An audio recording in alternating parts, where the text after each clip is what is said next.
Bueno, acuérdense una cosa, todo el mundo. Como Hola, yo ¿qué no tal? Muy alcanzo a buenas ver las tardes, imágenes, ¿cómo estamos? Ya estamos al aire, bienvenidos a su programa del otro lado del mostrador. Que es un gusto para mí poderlos acompañar una vez más, aquí con el querido amigo, Guillermo Vi, que es un artista con discapacidad visual, con la abogada Fe Estrada, y tenemos una invitada muy especial, Aurora Rojas, que se nos acaba de salir. Ahorita la conectamos de nuevo, no es lo de menos, pero un gusto saludarlos. Guillermo, te cedo la palabra, ¿cómo estás? Hola, bien, mano, muchas gracias. Buenas tardes a ti, muchas gracias a Fe, a Aurora, que yo sé que está como todo los problemas técnicos que a veces tenemos, pero muchas gracias por acompañarnos en esta tarde. La verdad es que hoy tenemos un tema realmente interesante. Yo usé una expresión en un mensaje que mandé a varios amigos, que es que normalmente hablamos y hablamos de las malas noticias, y también creo que las cosas buenas hay que cacarearlas y bueno, Aurora es un ejemplo que ahorita nos va a contar su historia de una persona con discapacidad, pues que logró que se hiciera derecho, que no es tan común en nuestros países. Voy a contar, igual que todos los sábados, rápidamente por qué este programa se llama Del otro lado del mostrador. Eh, es una alegoría a las personas que vamos por la vida trabajando, estudiando, y vamos a trabajar y hacemos las cosas y creemos que la sociedad cumple, que las autoridades cumplen con las personas con discapacidad, hasta que en mi caso específico me tocó padecer una discapacidad permanente, y me pasé al otro lado del mostrador, donde descubrí pues que no era así, que hay mucho que hacer. Dicho esto, quiero presentarles a mi amiga muy querida y insignia abogada, la doctora Fe Estrada. ¿Cómo estás, Fe? Muy bien, amigo. Muchísimas gracias por la invitación. Es como siempre un gusto compartir contigo y con tus invitados. Y pues en un tema muy, muy interesante que esperamos poder llegar a tocar esas fibras sensibles, no nada más de los que nos ven y nos escuchan, sino también de las autoridades. Es correcto, así es. No sé, no alcanzo a ver si ya Aurora pudo conectarse. Ya estoy, Ah, aquí hola. estoy. Bueno, entonces la Hola. otra, nuestra invitada de lujo, y ya yo he hablado mucho. Aurora, ¿cómo estás? Preséntate, buenas tardes. Bien, Guillermo, muchas gracias. Aurora Rojas, y bueno, soy una persona normal, como cualquier otra. Soy empleado federal y sufrí de acoso laboral y discriminación por una discapacidad motriz. Wow. Sí, bueno, como ven, es un tema interesante.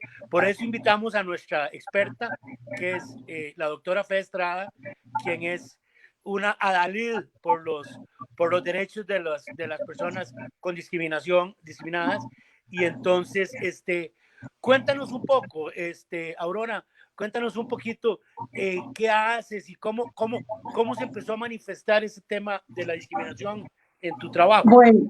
Bueno, yo he trabajado a lo largo de muchos años y en 2011 me lesioné la espalda movilizando a mi madre, que estuvo 12 años en cama. Órale.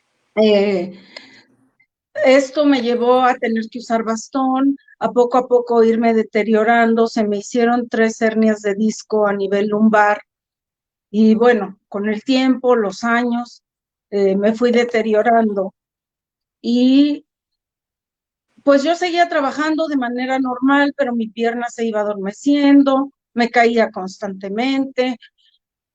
Y de repente, pues, en la oficina empezaron a hacerme menos, a sacarme de los eventos en los que participaba. Yo trabajo en el área de protección civil.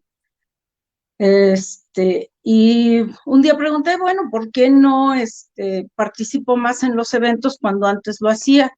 Y me dijeron, pues, porque no eres joven, no eres bonita y no eres delgada. Y ahí empezó todo. Órale. Entonces, de ahí se empezaron a dar una serie de situaciones que me fueron recortando trabajo, que me fueron dejando a un lado, empezó a haber maltratos, empezó a haber exigencias como, pues tienes que hacer 250 carpetas del Programa Interno de Protección Civil para los diferentes edificios de la dependencia en 2 días, carpetas de 340 hojas, ¿no? Y que tenían que ir personalizadas, no era nada más imprimir y hacer las carpetas, formar las carpetas y ya.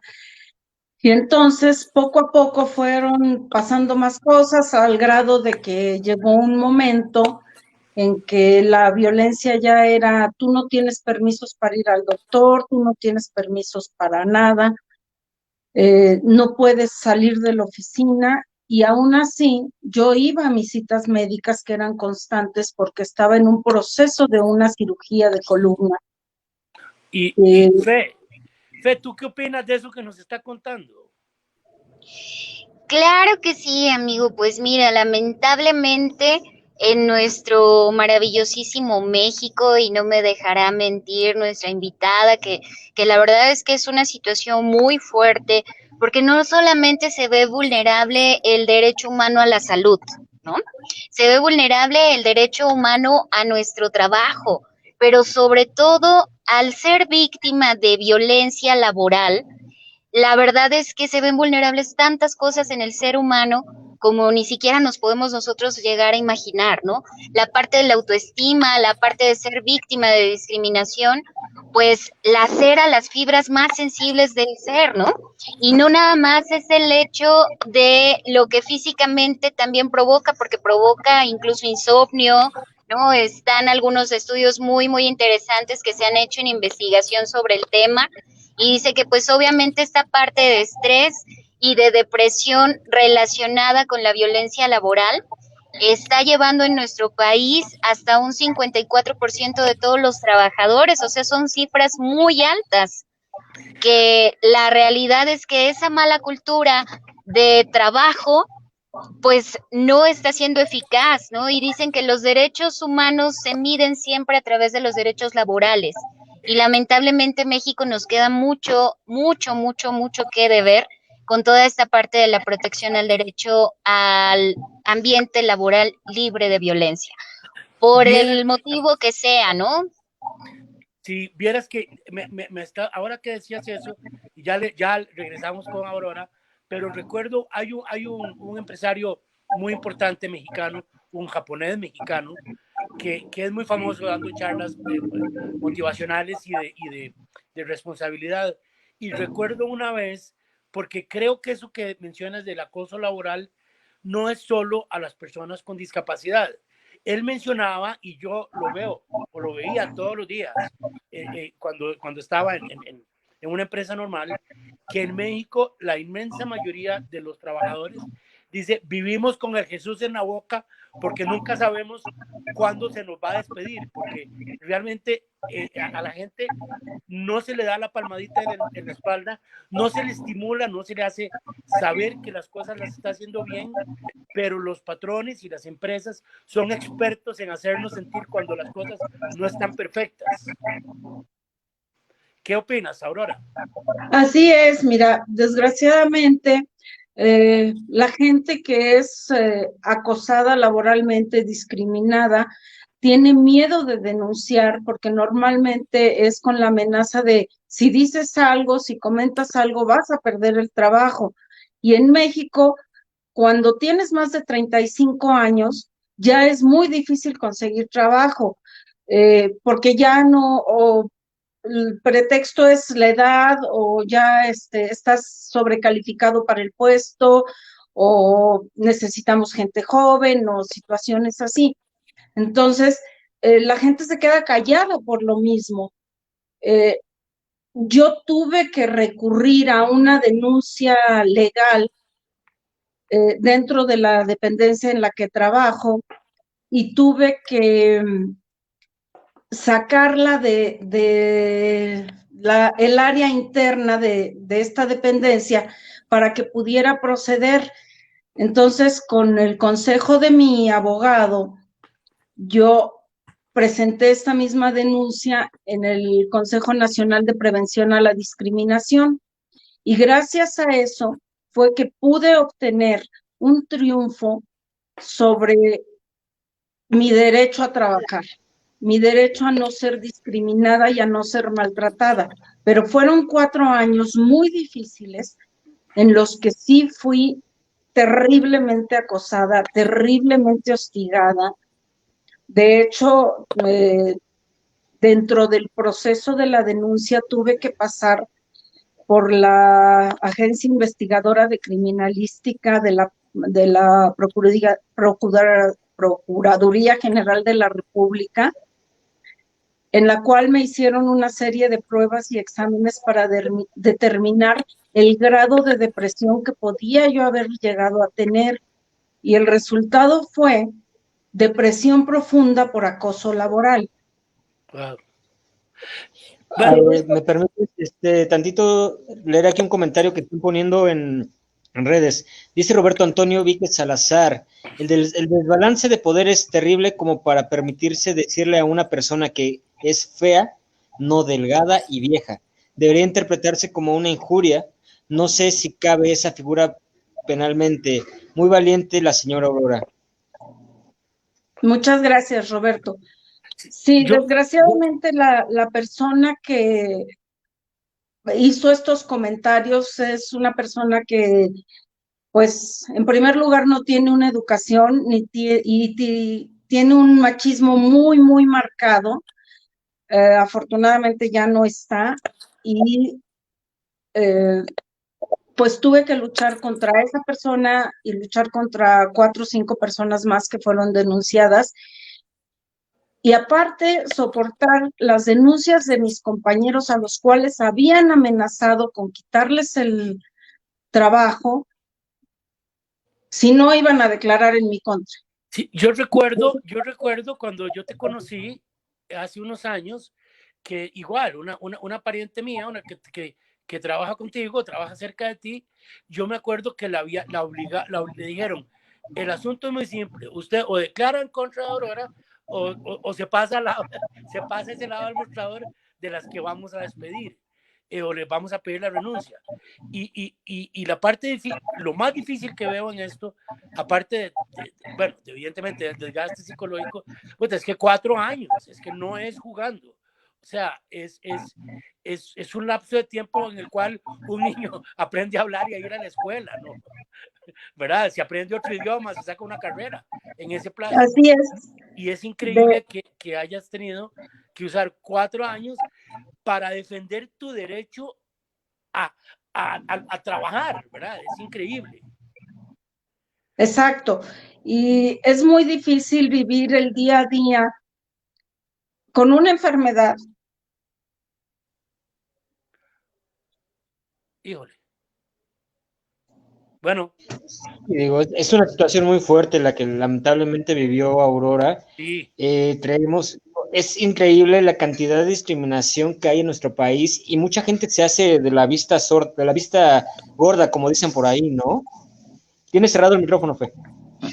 De hecho, mira, la realidad es que lo que vemos ahorita como la expresión de Aurora es algo que es muy real, ¿no? Y que a veces nosotros como seres humanos llegamos a perder esa sensibilidad, ese sentido humano de proteger al vulnerable. Y si no de protegerlo, por lo menos de respetarlo, ¿no?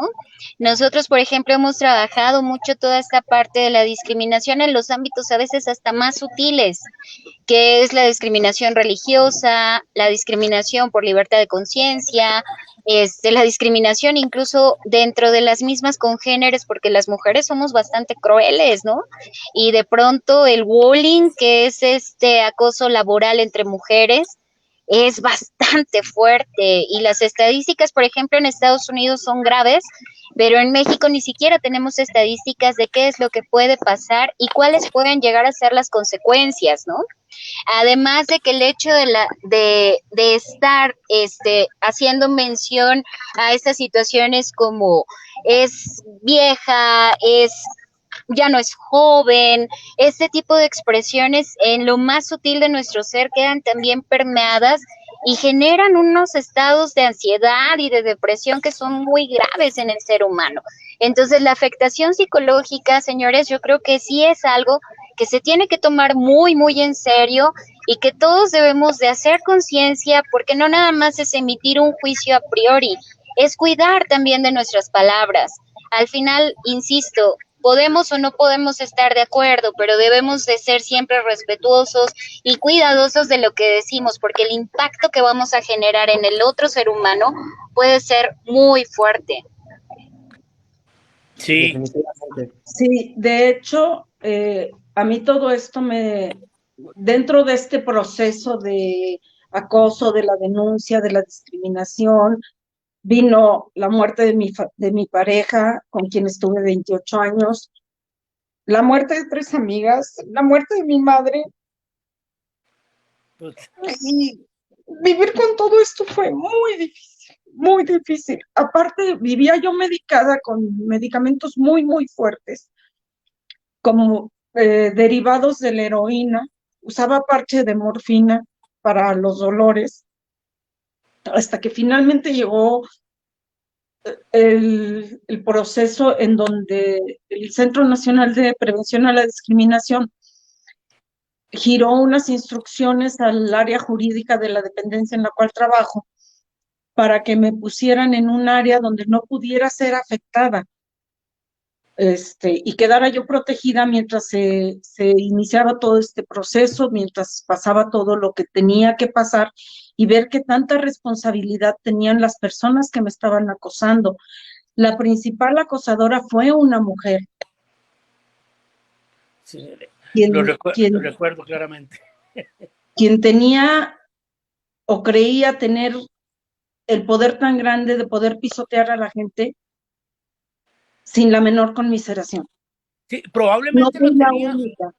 Probablemente lo tenía o la dejaron que lo tuviera, porque tú fuiste valiente y enfrentaste, digamos, al enemigo. Pero yo sé, te digo, yo nunca he trabajado con empresa gubernamental, siempre con empresa privada, pero he visto cosas muy parecidas, es decir, una persona sometida a un tratamiento injusto durante años y años, pero la necesidad tiene cara y caballo y no puede, tiene que aguantarse si quiere seguir comiendo. Y de hecho, más cuando llega uno a ciertas edades, tú lo mencionabas ahora de los 35, a mí me tocó verlo un poco de cerca, bueno, ahora ni se diga, pero igual, yo como a los 40 años, 45 años, me vi sin trabajo en un momento y es una cosa espantosa porque a pesar del bagaje de experiencia y que evidentemente una persona con cierta experiencia puede aportarle a una empresa mucho más que un muchacho que viene saliendo de la universidad, que eso te hace sentir menos e inútil, ¿verdad?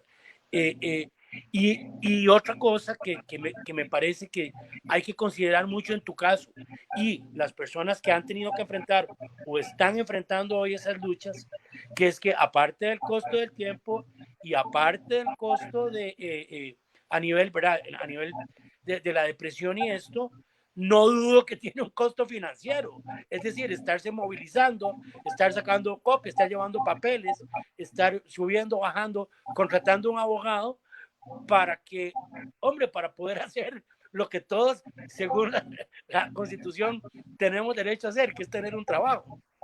Exacto. Sí, el costo financiero ha sido alto. Yo soy el pilar de mi casa, yo me divorcié del padre de mis hijos hace 35 años. Tuve a una pareja durante 28 años, pero él falleció. Ya no le tocó todo este proceso y pues me vi sola, claro, con el apoyo de mis hijos, con el apoyo de algunos amigos, pero siempre pues contratar abogados y saber hacia dónde moverte cuando nunca has manejado este tipo de cosas. Yo anteriormente trabajé en la iniciativa privada y fui coordinadora de recursos humanos y servicios generales hace 15 años. Y desde entonces se veía esa discriminación de personas mayores de 35 años, no personas con ciertas características físicas tampoco. Y te vas dando cuenta que en este México hay mucha discriminación y la gente no denuncia, la gente se queda callada por miedo, por necesidad. La gente es maltratada. Yo me acuerdo en alguna ocasión haber oído a un director, a un vicepresidente de una de las empresas donde trabajé, decir, necesito a fulanito de tal y no me importa si está velando a su madre muerta, lo quiero en los siguientes 20 minutos aquí. Sí, sí. Entonces, eso es terrible.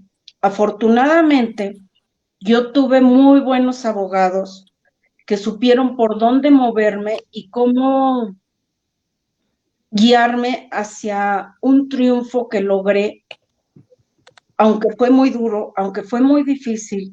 El proceso no estuvo tan sencillo y yo le agradezco a mis abogados todo lo que hicieron por mí, porque hoy por hoy, y al Consejo Nacional de Prevención de Prevención a la Discriminación, porque gracias a ellos fue que yo obtuve un triunfo y tuve la paciencia de aguantar 4 años en las que siguieron los maltratos, siguieron los abusos. Había compañeros de la oficina que me veían en el comedor y me decían, perdóname, no te podemos hablar porque nos prohibieron hablarte, porque dicen que eres una persona conflictiva, porque defendiste tus derechos.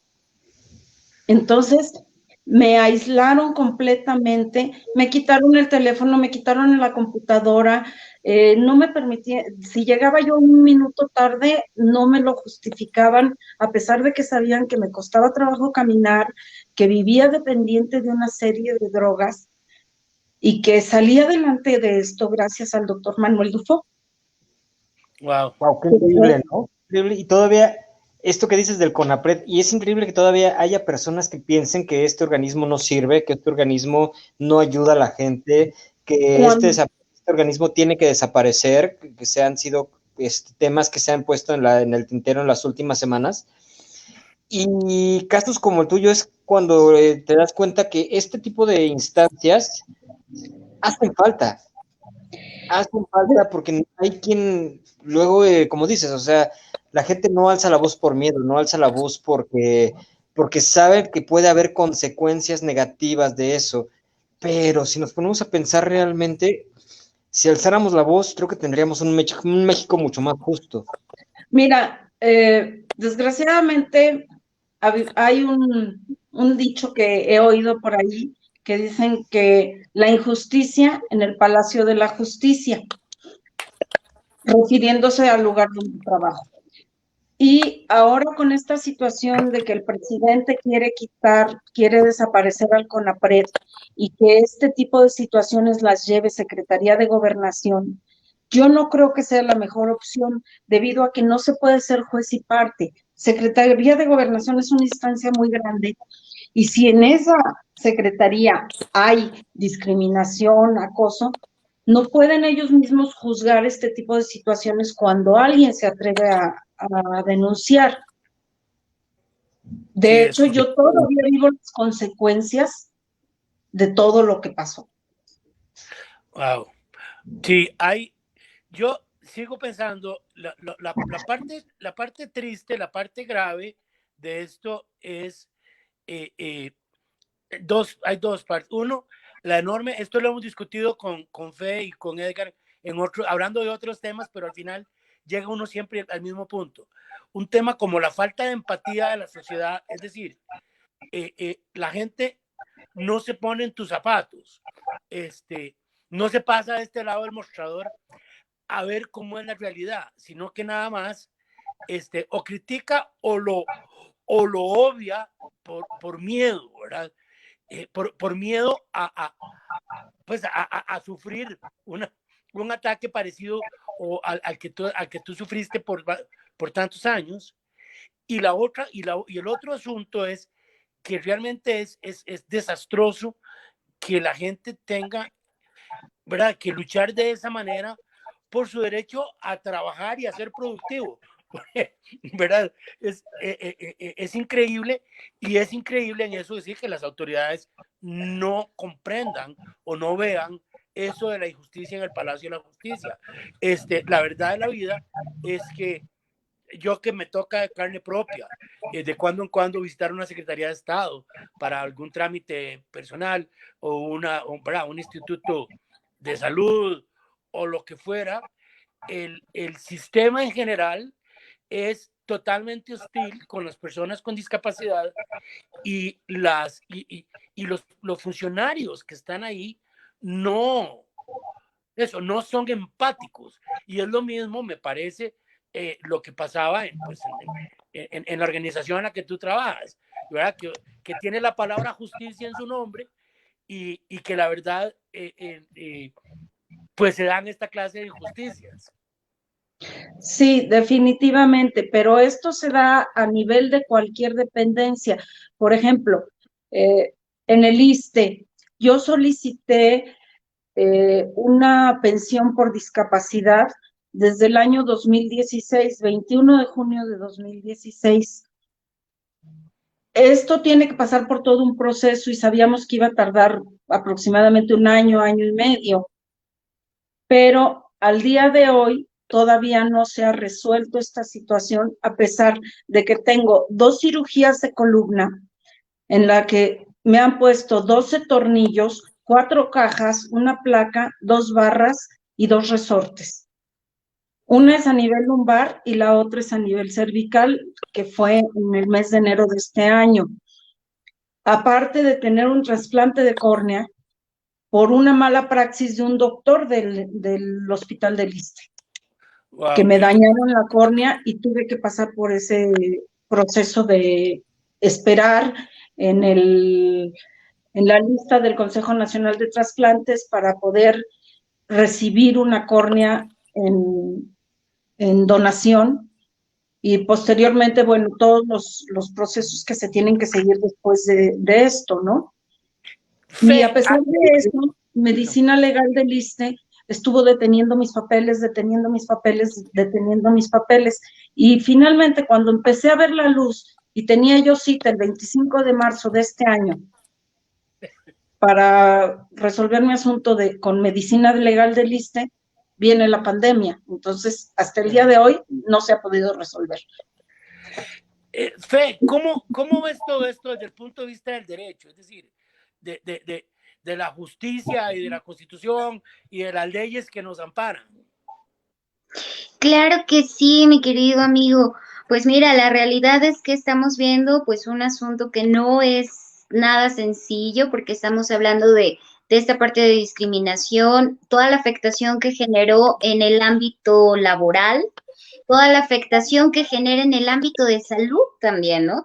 Vemos que incluso pues ahí esta mala praxis, que se tiene que dar el seguimiento, que esperemos pues que hay algunos procesos, hay que estar al pendiente ahí, Aurora, de ver también estos procesos se tienen que empezar a homologar, ¿no? Empezar a ver no nada más la alternativa institucional, sino tal vez recurrir a CONAMED, tal vez recurrir a una instancia ya más fuerte, ¿no? En el ámbito penal incluso, porque al final de cuentas es una afectación que va a dejar una secuela de por vida. Entonces también el médico tiene la responsabilidad de responder por el acto médico que realizó, que fue una conducta negligente, ¿no? Entonces, en ese sentido, pues empezar a buscar otras opciones, porque a veces, y lo sabemos muy bien, lamentablemente las autoridades no ponen la atención y pareciera, de pronto, lo voy a decir nada más porque sé que estamos entre amigos, pero la realidad es que pareciera que estas instituciones juegan a te protejo como médico, ¿no? Y la realidad es que al que se tiene que proteger es al usuario, no a los médicos, porque los médicos saben las consecuencias de sus actos, pero los usuarios, al desconocer lo que pueda pasar, ellos están confiando además su salud en el experto, en el especialista en medicina, y bueno, vemos estas negligencias que definitivamente no dejan nada bueno, vemos todas las secuelas, todas las complicaciones que pueden haber y también ahí medir mucho, Aurora, a través de un peritaje médico legal, cuáles van a ser las consecuencias a corto, mediano y largo plazo de esa mala práctica, ¿no? De hecho, la denuncia se hizo en su momento ante el CONAMED, se hizo todo el proceso que se tiene que hacer. Esto llegó a presidencia en la época de Felipe Calderón y en cuanto yo haz de cuenta que mandé un correo con toda la denuncia y con todo, y a los 2 días de que lo mandé, me llamaron de la oficina de Felipe Calderón para ofrecerme apoyo, el cual recibí ampliamente en todos los procesos que tuve que llegar, porque a mí no me correspondía, por ejemplo, atención en el Hospital 20 de Noviembre del ISSSTE. A mí me correspondía atención en el Darío Fernández, y por esta situación vinieron personas de presidencia a llevarme directamente para que me recibieran en el 20 de noviembre y sea yo atendida ahí en cualquier cuestión de salud mía.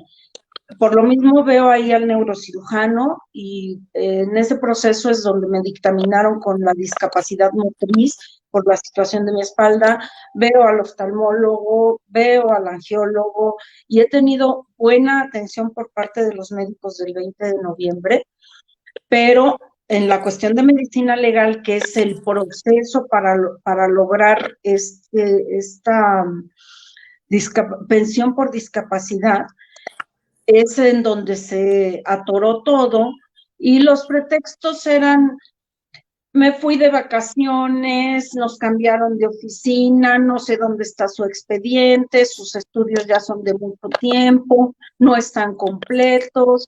Entonces, a mí me tocó recabar cada documento del hospital y de repente llegaba yo a medicina legal y me decía la doctora: pues es que no tengo los estudios. A ver, doctora, yo le doy una copia, aquí los tengo yo. ¿Pero por qué los tiene usted? Pues porque le saco una copia porque ustedes son un desastre, ¿no? Y te digo, finalmente en febrero de este año fue cuando se destrabó, me dieron la cita para el 25 de marzo, no se pudo por la pandemia, posteriormente me la pasaron para el 23 de abril, tampoco fue posible, y bueno, pues estoy en espera de que me reciba el médico de medicina del trabajo de la unidad administrativa, que es quien realmente va a evaluar si merezco o no merezco ser pensionada por discapacidad. Entonces, es un proceso que ha sido muy largo, que me ha afectado mucho, que llegué a tener problemas muy serios con mis hijos porque me decían: es que no estés triste, no estés deprimida. No sabían lo que estaba viviendo. Sí, claro. Claro. Pues Aurora hermosa, mira, nosotros ya llevamos ahí un poquito de tiempo y de camino recorrido en el ámbito de las malas prácticas. Si hay en algo en el que nosotros te podamos apoyar, de verdad que estamos en la mejor disposición de manera gratuita, cualquier asesoría, cualquier cosa que necesites como complemento, ahí estamos a la orden. Yo creo mucho y en algún momento lo platicamos ya también con Guillermo en alguna de estas charlas ricas que hemos tenido, pocas pero muy sustanciosas, de que pues nosotros como seres humanos tenemos esa gran responsabilidad de apoyarnos, de generar esas redes de colaboración para que a todos nos vaya bien, ¿no? Y evitar obviamente este tipo de situaciones que son muy, muy lamentables, porque ya bastante se tiene con el dolor físico, como para todavía estar pasando por un proceso en el cual el trabajo, que sabemos que es algo que dignifica al ser humano y que es la base fundamental para atraer recursos para el núcleo familiar, cuando se ve vulnerada la salud, se ve vulnerado el trabajo, se ve vulnerada la estabilidad emocional, pues lo menos que podemos nosotros como seres humanos es apoyarnos, ¿no? Qué bueno Así que las es, autoridades han hecho lo que han podido hacer. Creo que les está faltando un poquito en esta parte de la negligencia médica. Ahí va uno en contra del sistema mismo porque, insisto, pareciera que entre todos es así como que la encomienda o el código no escrito de entre todos protegerse, pero cuando hay un acto negligente hay también que sancionarlo y para eso existen también las instancias y los instrumentos legales para abordar ese tipo de temas y ahí estamos a la orden, Aurora. Muchísimas gracias, Fe. Y de hecho te voy a decir, uno de los grandes problemas, por ejemplo, cuando te tienes que atender en una institución de salud gubernamental, es el hecho de que no te dejan conocer tu expediente. Tú no puedes tener acceso a tu expediente a pesar de que es tu expediente. Y entonces, ni te dicen que tienes, ni te dicen que no tienes, ni te dicen cuál va a ser el tratamiento, ni cómo va a ser. Y cuando pides ver tu expediente, te dicen, no, usted no lo puede ver. Incluso en alguna ocasión, yo estando hospitalizada, dejaron el expediente ahí, lo agarré y lo estaba leyendo, y llegó la enfermera y me lo arrebató. Me dijo, usted no tiene derecho a ver este expediente. Y le dije, ¿qué le pasa? Si es mi expediente, es mi enfermedad. Entonces, la actitud de la gente muchas veces a cualquier nivel, empezando por el guardia de seguridad que está en la puerta, que te recibe y te ve que vienes con un bastón y que vienes caminando con mucha dificultad y todavía te dice, ¿a qué viene? Señor, no vengo de vacaciones al hospital, ni vengo a saludar al médico, obviamente vengo a atención, ¿no? Y desde ahí yo creo que tendrían los hospitales que capacitar a las personas y las dependencias y las empresas en general, capacitar a las personas para el trato a las personas con discapacidad, porque llega un momento en que está la tristeza, la depresión, que se quiere uno morir. Yo me quería morir. Es muy Mira, importante la sensibilización, definitivamente. Creo que es algo que tenemos en general como sociedad. No somos sensibles a lo que le está pasando al prójimo.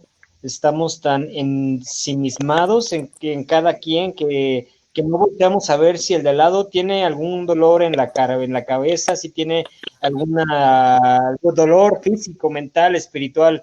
Creo que es un problema muy fuerte que tenemos como sociedad. mira, y creo que tenemos que ir cambiando más allá de muchas quiero cosas. comentar algo porque quiero hacer referencia a una persona que tuvimos invitada hace unas 3 o 4 semanas, que aunque parece que no tiene que ver, tiene que ver. Ella fue la licenciada Jepsi Torres, Jepsi La Torre, que es especialista tiene un sistema para que las empresas que prestan servicios turísticos adecúen sus servicios y sus instalaciones, etcétera, para las personas con discapacidad. Y entonces nos ponía un ejemplo muy importante. De repente tú tienes un hotel antiguo en el centro de la ciudad, hombre, donde definitivamente no hay donde hacer una rampa, no se puede, ¿verdad? Habría que tirar el edificio, o no se puede hacer un lobby, un registro especial, dice, pero entonces los hoteles que tienen ese problema lo saltan, lo solucionan a través de la capacitación del personal. Entonces el personal viene el turista entrando y le dicen, señor, pase por aquí, usted no puede subir por estas gradas, pero lo atendemos por acá, aquí es donde se hace el registro, qué sé yo, lejos de tener esa experiencia que tuvo Aurora, que yo la he tenido en el IMSS muchas veces, cuando he ido a ver temas de mis ojos, ¿verdad? Que viene uno y el policía te exige probar tu inocencia, cuando debería ser al revés, debería decir, señor, ¿en qué le puedo servir? Este es un hospital del Estado donde estamos para que usted se cure, no para que se asuste y se vaya, ¿verdad? Hay un asunto de capacidad que hasta sería un buen proyecto en algún momento, hacer un programa como de certificación para los empleados de los hospitales y centros de salud del gobierno y otras instituciones del gobierno, porque la verdad, como bien señala Edgar, el problema es la falta de empatía. El problema es que la gente, nadie se pone en tus zapatos y no se dan cuenta que esa rampa está mal hecha y que para mí subir por ahí con silla de ruedas puede significar que se me rompe un brazo, no sé. Sí, claro, y en ese sentido, ahí voy a hacer una pequeña aportación. La legislatura pasada, nosotros tuvimos la gran fortuna de trabajar de la mano con el Observatorio Mexicano de Bioética y llevar este tema de los principios bioéticos para no solamente para las áreas de la salud, sino también para áreas administrativas, para los abogados y para todo el personal, digamos, profesional de carrera que tiene el contacto con la gente, porque tenemos que recuperar ese sentido humano. Pareciera que dicen que el sentido común es el menos común de los sentidos y de pronto se nos pueden ir algunas cosas que son muy básicas, ¿no? Yo les quiero poner un ejemplo personalísimo.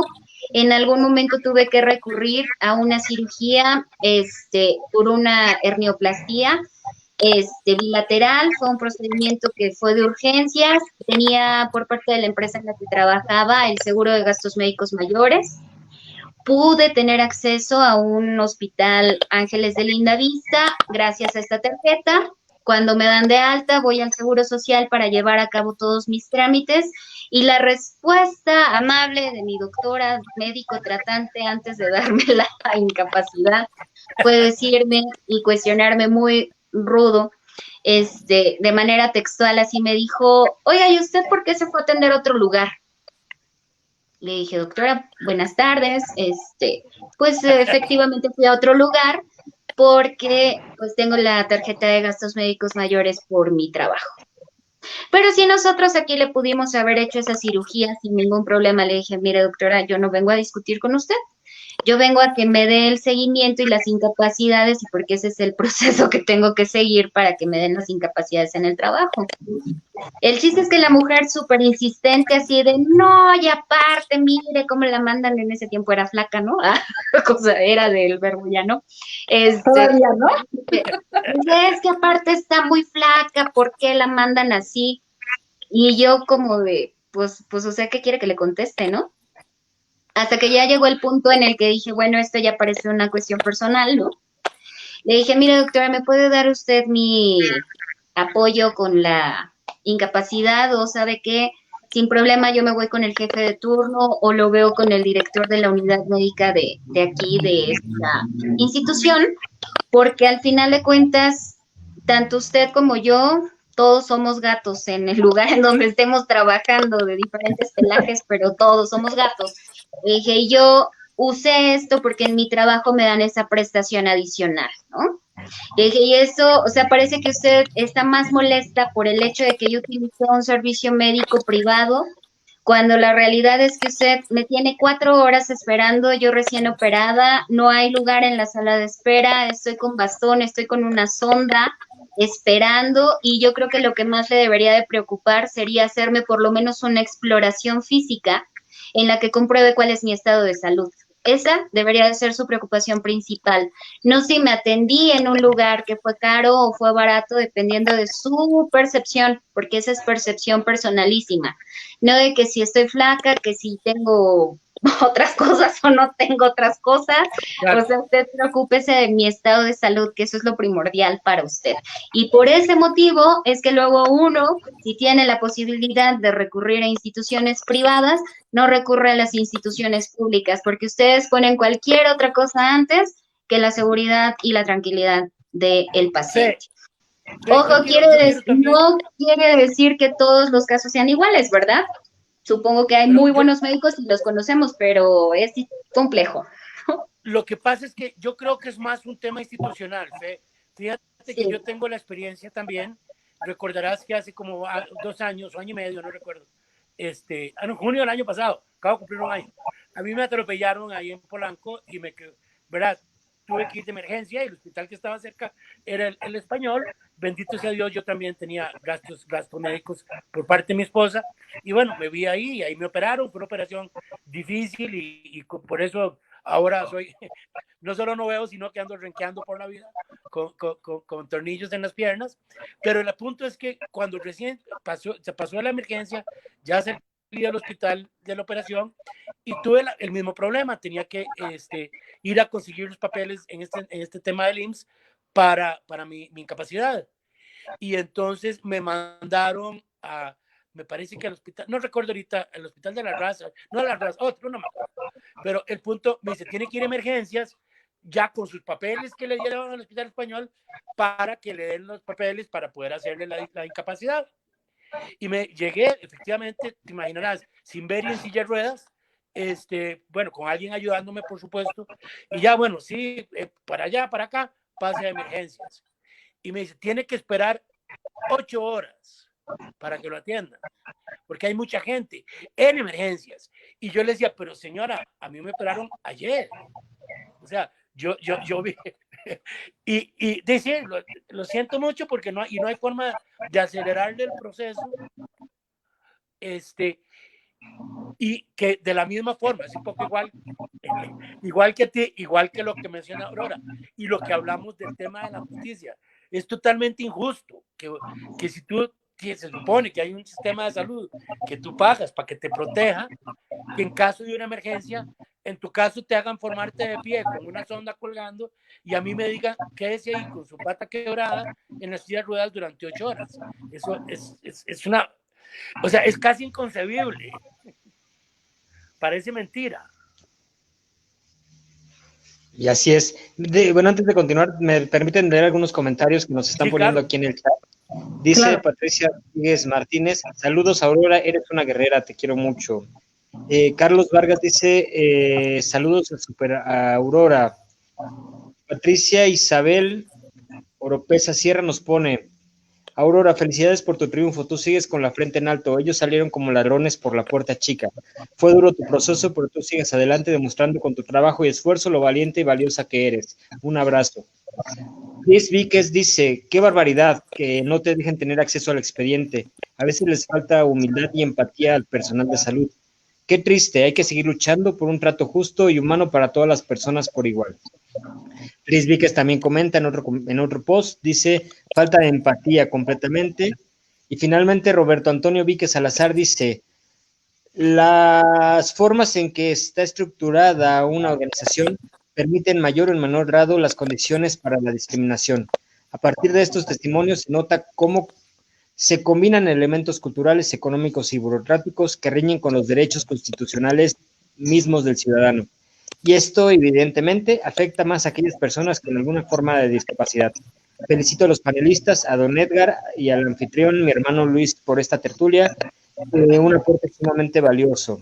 Y Ligia Serafín dice, felicidades a todos mis respetos. Listo. Wow. Bueno, les quería comentar que también en el ISSSTE a mí me pasó la misma situación cuando salí de la operación. A mí me operaron el 12 de diciembre de 2017. Me operaron de lumbares. Me pusieron 6 tornillos, 2 barras y 2 resortes. Tuve que ir a la clínica del ISSSTE, a la clínica familiar, a ver la cuestión de mi incapacidad, y me dijeron lo mismo, ¿por qué se puede operar a un hospital particular? Le dije, pues porque confío plenamente en el médico que me operó, porque es el mejor en México y fuera de México. Afortunadamente tenemos el seguro de gastos médicos mayores, que yo particularmente lo tengo potencializado y pago una prima extra, y pude tener acceso a esta cirugía que fue muy, muy cara. Y entonces, con 32 grapas en la espalda, me tuvieron 6 horas esperando para que me atendiera el médico familiar. Y después querían hacerme ir cada 7 días por la incapacidad. Entonces le dije, oiga, estoy operada en la columna, no puedo estarme trasladando cada 7 días de mi casa al hospital, a menos que ustedes me manden una ambulancia para que venga, porque no me voy a arriesgar. Afortunadamente me pasaron con el ortopedista de la clínica, y este ortopedista fue alumno del médico que me operó. Entonces cuando me dijo, ¿quién lo operó?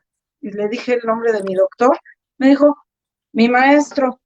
No me queda la menor duda de la situación que está pasando, le voy a extender la incapacidad por los siguientes 28 días, y después viene por la otra porque no se la puedo dar por más tiempo. Pero si este médico no hubiera sido alumno del doctor Dufo, no sé qué hubiera pasado, hubiera tenido que ir cada 7 días a estar 4 horas sentada esperando que me dieran mi incapacidad. Aurora, déjame darte testimonio. A mí, yo el año pasado fui en silla de ruedas y con alguien que me llevaba, porque yo no veo, no veo suficiente, todos los lunes entre la primera semana de enero y la última de agosto, todos los lunes, aunque estuviera resfriado, aunque estuviera con temperatura, aunque estuviera lloviendo, porque de otra forma no me extendían la incapacidad. Así es, Guillermo. Todos, o sea, yo fui ahí, ya me conocían todos en la clínica. Una vez por semana entraba en silla de ruedas durante 8 meses. Y hasta que de hecho, yo al final, tampoco podía ir sola. Es una locura, es una locura y una injusticia, o sea, una injusticia marca diablo, diría en mi país.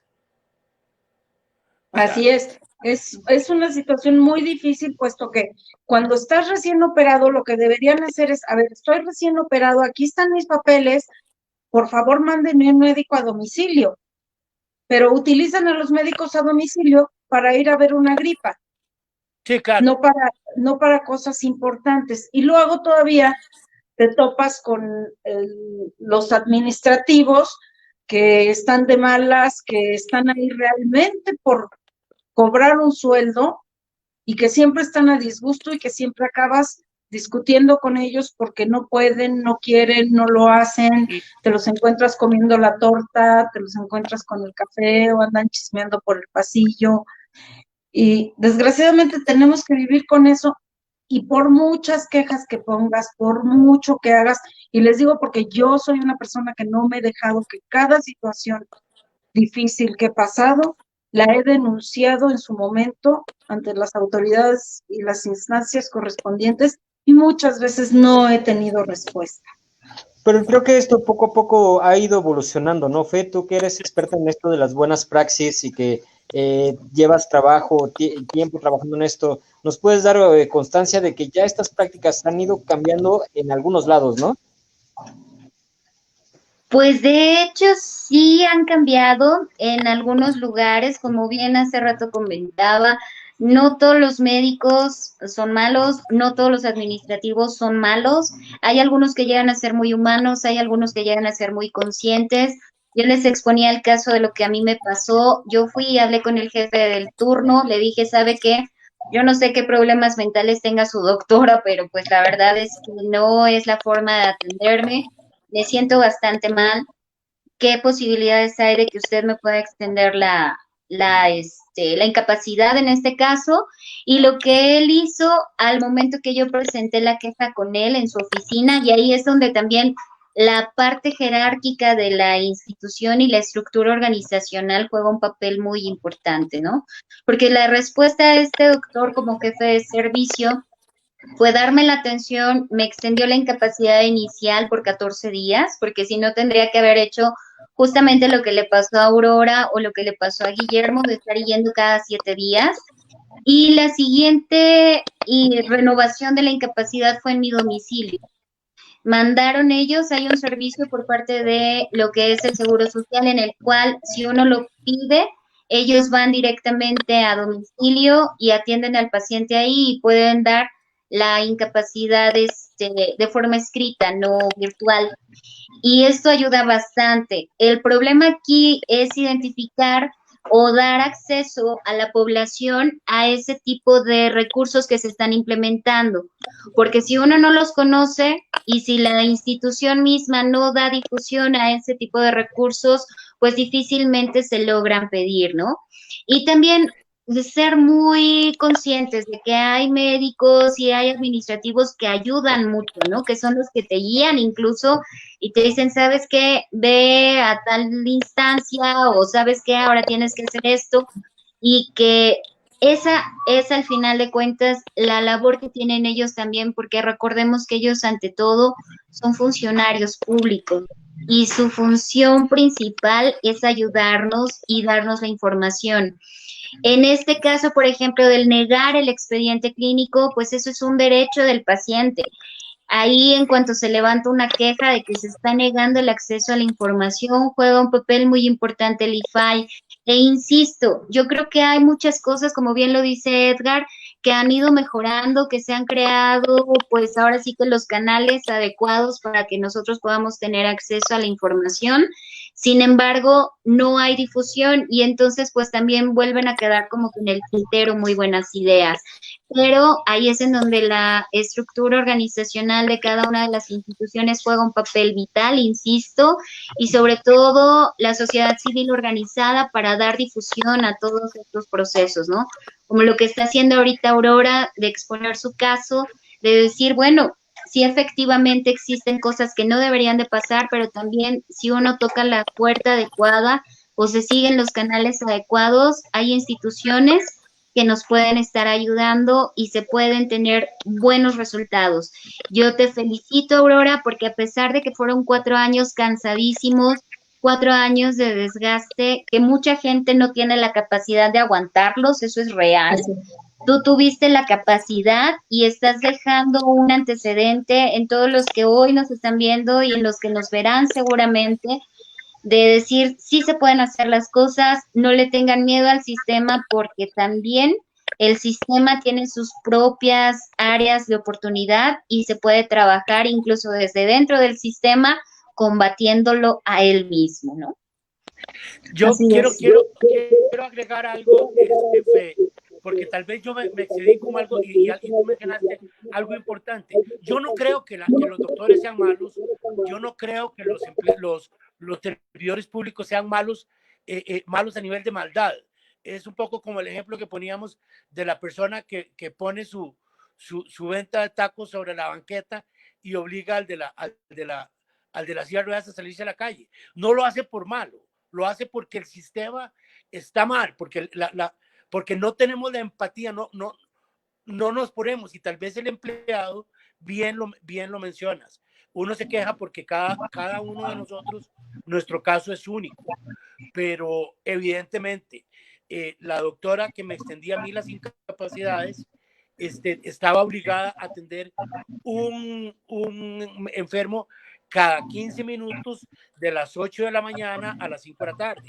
Así que cualquiera de nosotros en esa situación, de repente también llega un momento en que pierde la paciencia, ¿verdad?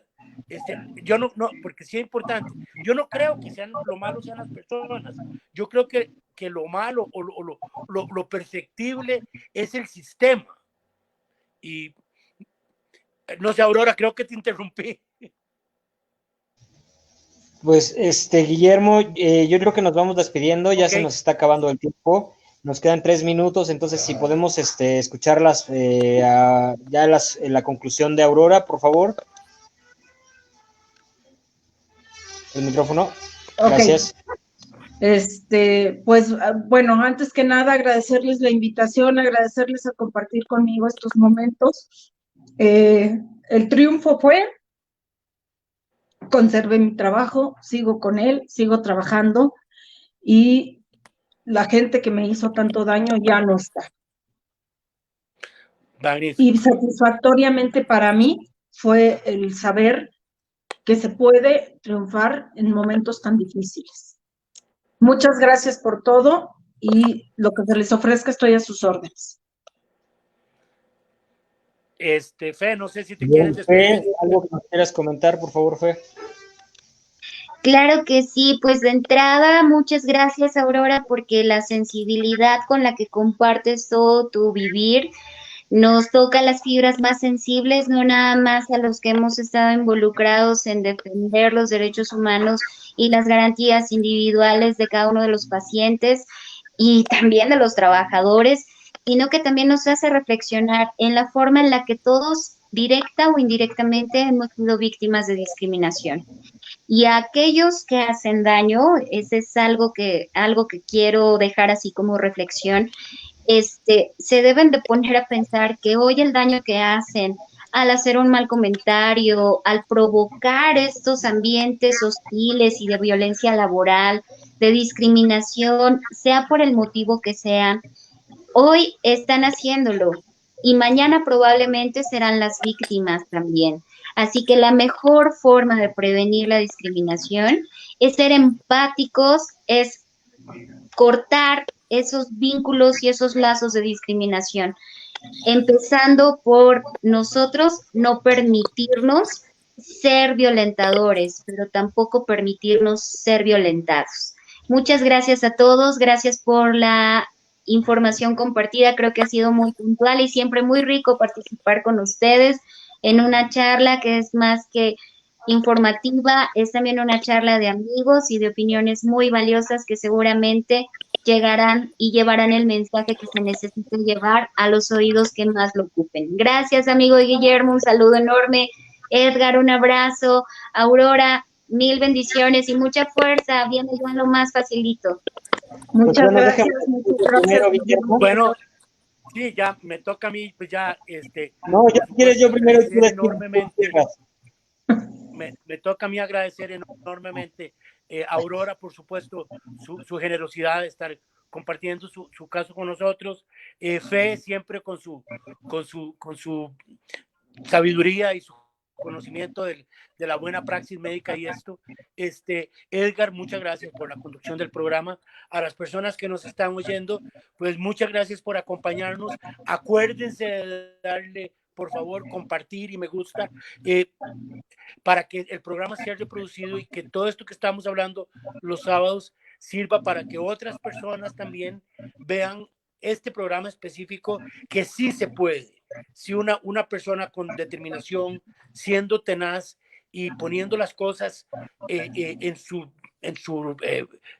fiel perspectiva, se puede ganar, y a base de pequeñas batallas es que se gana la guerra. Muchas gracias, que tengan buenas tardes y nos vemos en 8 días con el favor de Dios. Bueno, pues muchísimas gracias por habernos acompañado el día de hoy a este programa del otro lado del mostrador, que pretende precisamente esto, ver desde otra perspectiva todos estos problemas que viven las personas que tienen alguna discapacidad, ¿no? Muchísimas gracias por habernos sintonizado. Como ya bien dijo Guillermo, los esperamos el próximo sábado a la misma hora. Bueno, yo los invito a seguirme en mis redes sociales. Yo soy Edgar Fernando Martínez, actor, productor de teatro. Entonces, pues si gustan por ahí seguirme y estar pendientes de los proyectos que tenemos, pues créanme que se los voy a agradecer demasiado. También Edgar, no tengo que seguir las redes de Galería Incluyente desde mi alma, y la página web de www. Si las pongo aquí, desdemialma.com. ¿Cierto o no, Guillermo? Es correcto, y quería también decirle a nuestros amigos, no sé, Fe, si nos puede compartir sus redes o los medios en que alguien la pudiera contactar. Sí, a mí claro que sí. Adelante. Aurora, vas tú. Ok, en Facebook me encuentran como Aurora Rojas Adán y en Instagram igual. Esa es la forma en que me pueden localizar. Bien, Fe.